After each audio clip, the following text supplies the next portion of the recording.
Hi, I'm Stuart Taylor. I used to shoot a television show called Going Nowhere Slowly, which is exactly how a lot of creatives feel during this crazy time. Like they just are going absolutely nowhere slowly. But some people are embracing this uncertain time. One of those people, amazing magician and mind reader, is Larry Soffer. Larry, how are you?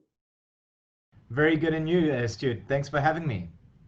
Listen, I really want to sit down and have a chat with you, and maybe after this chat, inspire other creatives who are feeling stuck, who don't know where to go, because you have taken this online platform and run with it.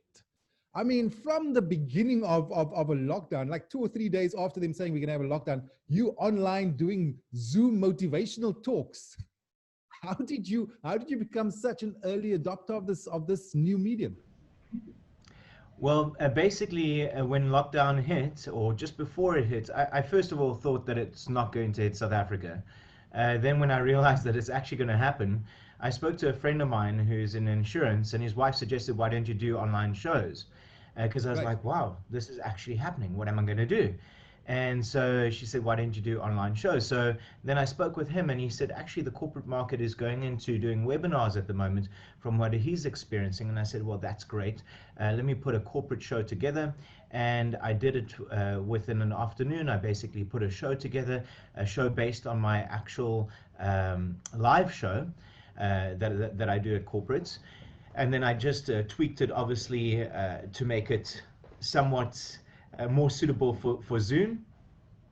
And then I worked on that as we went along. So I took out the things that I felt that weren't as powerful as other things, and I added in other things that I found that were eventually more powerful until I have the show that I have today. I want to speak to you about that exact process. Listen, we've all watched magicians across a screen. So you watch someone big and spectacular like David Copperfield, or you watch someone who's relying on the audience reactions like David Blaine. Those are two very different ends of the spectrum.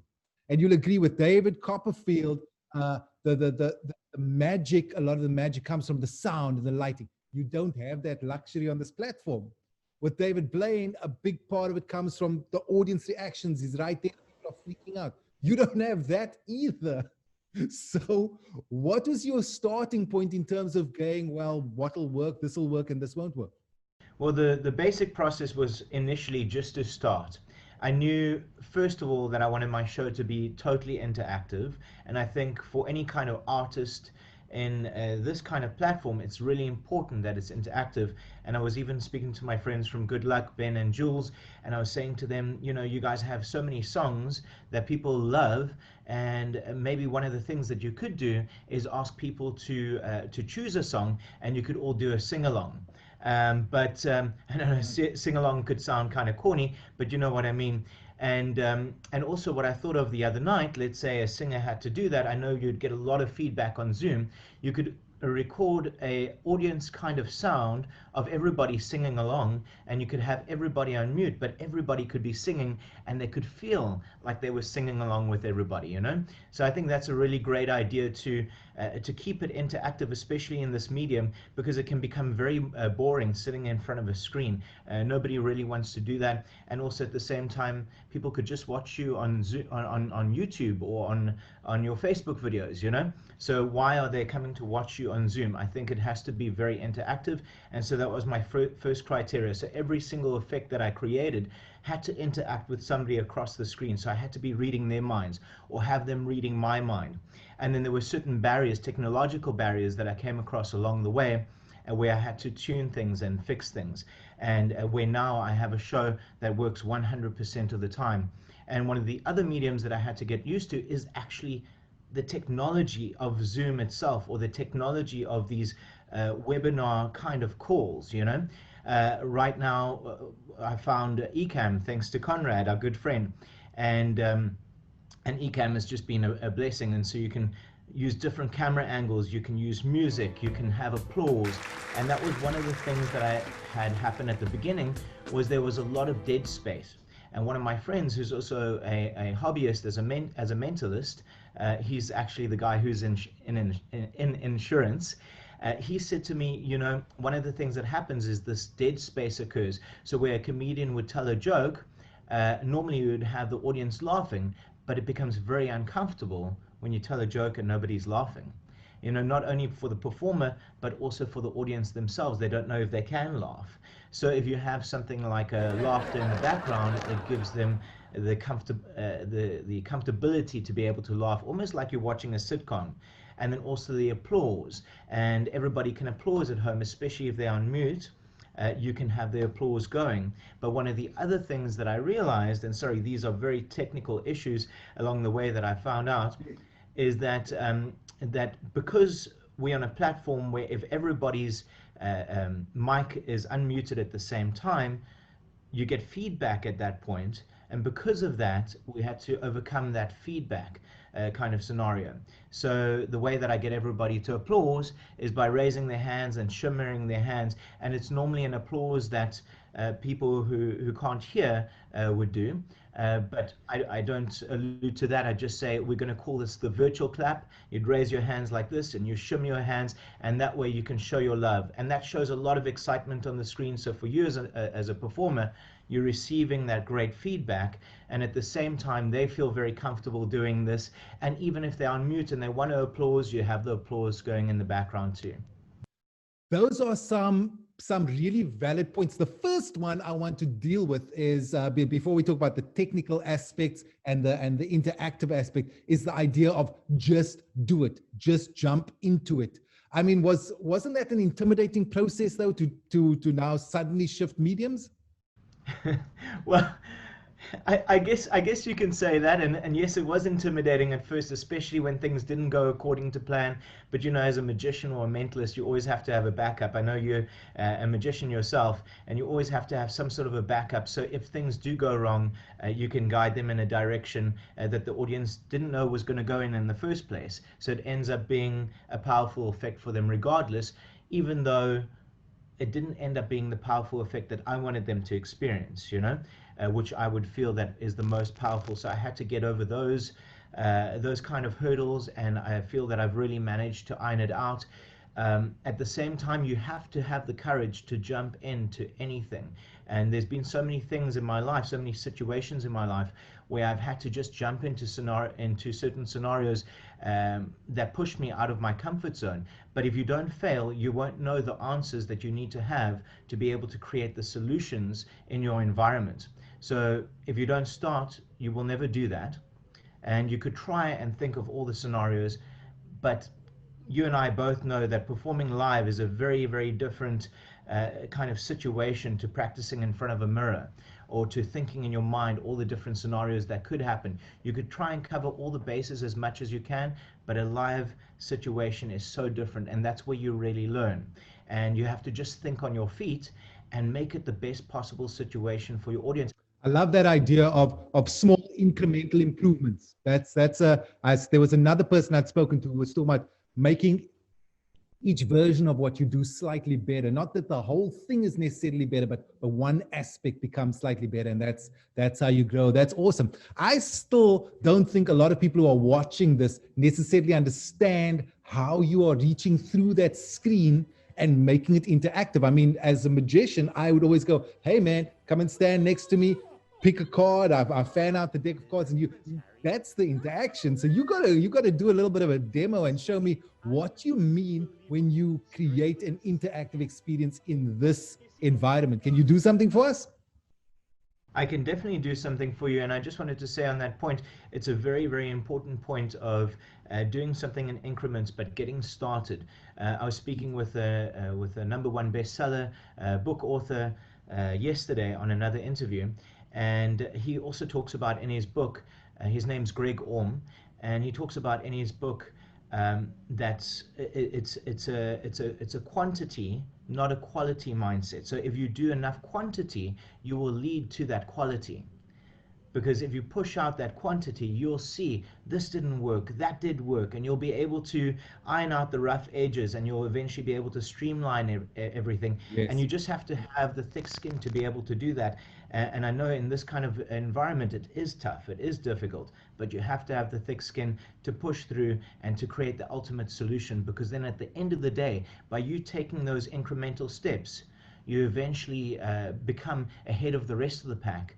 Because instead of them, the others might try to take big steps, big strides, which they might fall flat on their face. I mean, have you ever tried to get to the top step of a staircase from the bottom step?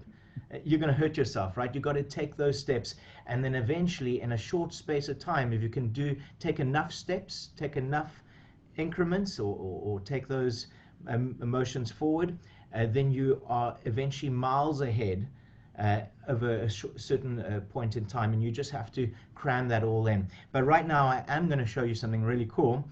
In fact, there's something that was created in the 1930s, and I know, Stuart, as a magician, you've probably heard of this before. These are called ESP cards. Right. You've seen these before, right? Correct. Yes? Yes. Okay, great. So these ESP cards were created in the 1930s, and the basic premise of this is that one person would stand in one room, another in another, and they would try to read each other's minds. Then they would try to test their extrasensory perception, hence ESP cards, right?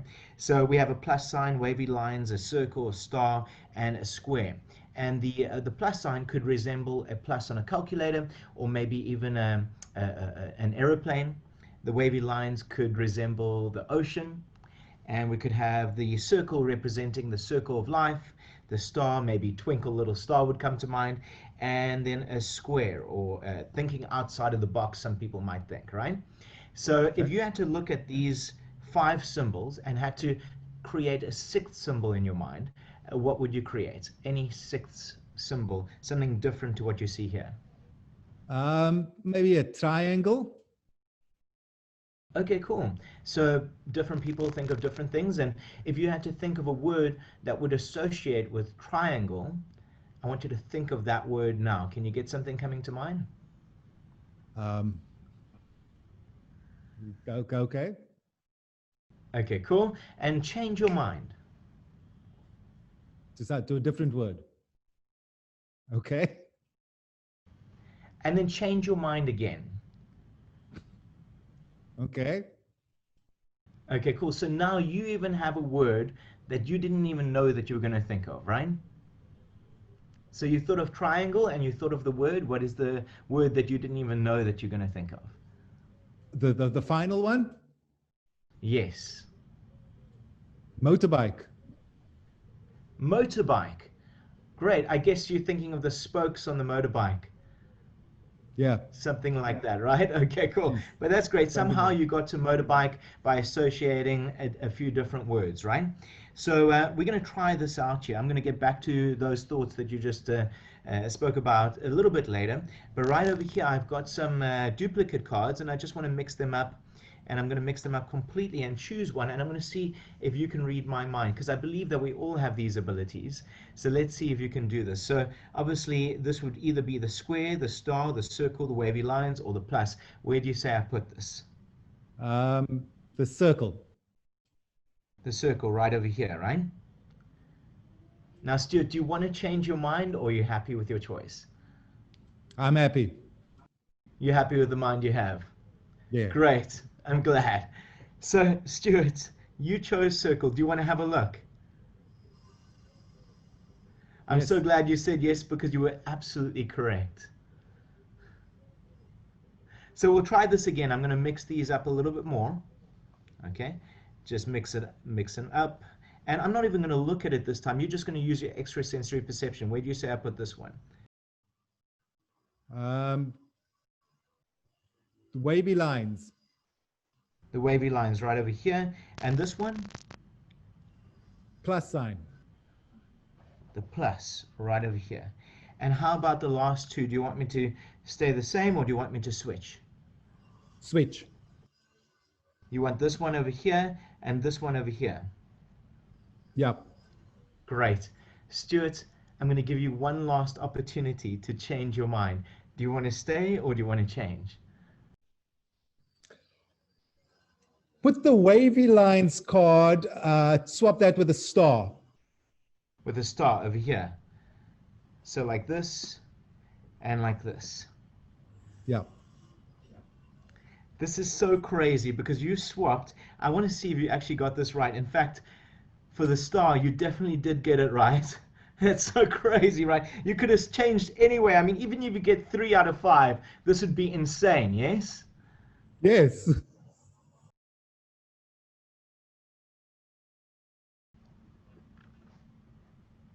You were 100% correct.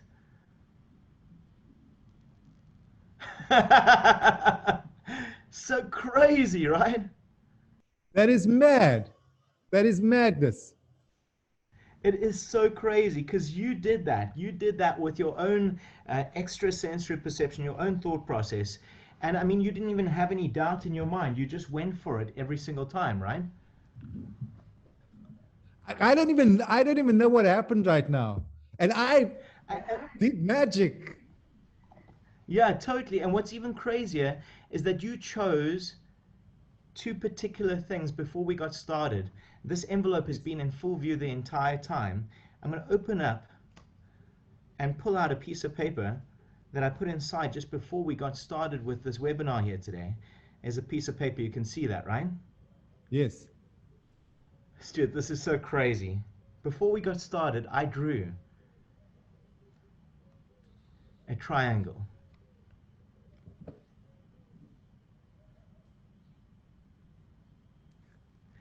And Stuart, you changed your mind to a word that you didn't even know that you were going to think of, and that word was Motorbike. motorbike. Well, um, I don't always get this right, but today I did. Ah, okay, I'm So done. crazy, right? Larry, that is absolutely incredible, buddy. I mean, forget. Listen, from a magic perspective, you've just blown my mind. I want to tell you, you've blown my mind from a magic perspective, from a performance perspective. But you literally have just demonstrated what we started speaking about. How can you possibly do what you do in a new medium? Pre-lockdown, I'd have said, forget it, buddy. Just keep practicing. You need people to be there with you. And that is probably more powerful than, I mean, yes, I'm blown away on two fronts, buddy. That's Thank really you very incredible. much. Thanks, man.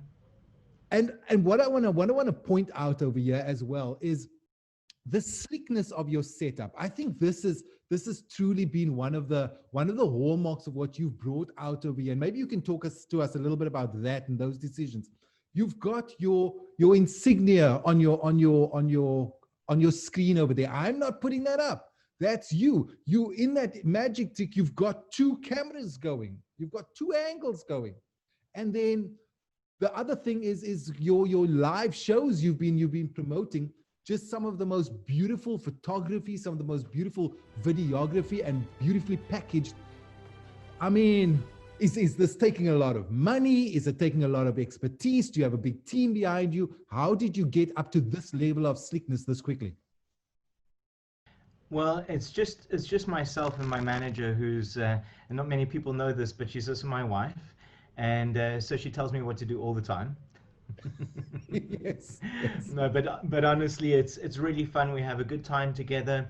This has been a stressful situation because we've had to get used to the technology. And as an artist, I don't even know how to use a computer, honestly. And I've had to learn. I've had to learn how to use a Mac. We've had to upgrade our Mac along the way. But at the beginning, we didn't have this. We didn't have the logo over here. We didn't film it in this room either. We did it in our dining room. So we chose a nice wall in our dining room. We made sure that we got some studio lights, which were under 2,000 rand, and we got it before lockdown occurred. So we immediately went on to Takealot, bought two studio lights. We had a ring light already, which was great. And the reason for the studio lights with the ring light is to block out the shadows, so you don't get like a harsh shadow. You don't get something like a thick shadow. It's very light. You don't even notice it. So So that was really important, and we shot that against a white wall, so you didn't in fact see any shadows at all. Eventually, we moved into this room, but we also got a webcam, and we went on to take a lot. And all the webcams that we wanted, which were the better quality ones, they were sold out. So we needed a webcam that shot in HD, and we also needed a good mic. And I think right now the mic sounds pretty good, right? It does. It sounds very good. Yeah, and this mic actually is the mic that comes with the webcam. So it's a mic that cancels out background noise, and yeah, it's just really great. And I think that combined with the room that we're in, it gives very little echoey or background noise kind of a feel, you know. And then I was like, well, how do I get a different camera angle? And I went looking for different stands, cell phone stands, because the cell phone is a very good camera. You know, you can have 4K on your cell phone, and you could see everything was very clear. And there's certain apps that you can use, and the app that we use wasn't very expensive, and it connects to the laptop. It connects straight to Ecamm. Ecamm was something that we got later on down the line, but like I said, we just got started with bare minimum, basic lights, and a webcam. That was it. Listen, Larry, I'm blown away by firstly your passion and your enthusiasm. It is absolutely contagious, and I think that is the foundation for fueling where you've gone. When it comes to going nowhere slowly, that certainly does not describe you in the least. I think you've taken the baton and you've done, and you've created something really special. You're a pioneer. Thank you for your insights, buddy. I applaud you. And I want to say Thank thanks for you. joining me in this little chat. It certainly was very enlightening. And I wish you nothing but massive success, not just in the strange quarantine times, but outside of these times as well, buddy. Thank you so much for joining me. Thanks, man. Thanks for having me. I wish the same to you and for everybody who's watching this webinar. Thanks for having me, man.